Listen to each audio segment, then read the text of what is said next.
Hello everyone, સ્વાગત છે તમારું મારી નાની એવી દુનિયામાં. તો અહીંયા મેં આદુ, મધ અને તુલસીની મસ્ત મજાની પેસ્ટ બનાવીને લઈ લીધી, કારણ કે ગળા માટે બહુ સારી છે અને શરદી ઉધરસ પણ નથી થતી. અને પછી મેં નાસ્તાની તૈયારી કરી અને ત્યારબાદ બપોરનું લંચ બનાવવાની તૈયારીમાં લાગી ગઈ. તો ભીંડાનું શાક બનાવી નાખ્યું, સંભાર બનાવી નાખ્યું, રોટલી બનાવી નાખી, દૂધ ગરમ કરી નાખ્યું.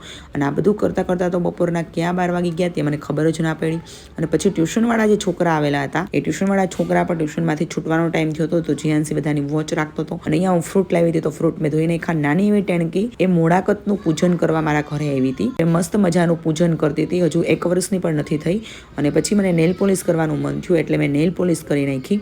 તો વિચારતી હતી કે કયો શેડ કરવો, અને પછી એક મસ્ત મજાનો શેડ ઉઠાવી અને મેં મારી નેલ પોલિશ કરી નાખી હતી. તો મને કલર ગમતો હતો અને હાથમાં પગમાં બેમાં કરી નાખ્યા. બહુ જ ગરમી થાય એટલે પંખો મેં વધારી અને પછી થોડો આરામ કરી લીધો. ત્યાં જીયાન્સ આવ્યો, પપ્પા એને ઉપાડીને લાવ્યા. મેં પૂછ્યું કેમ ઉપાડીને લાવવો પડ્યો? તો મને કે નીચેથી આવવું જ નહોતું એટલે ઉપાડીને લાવવો પડ્યો.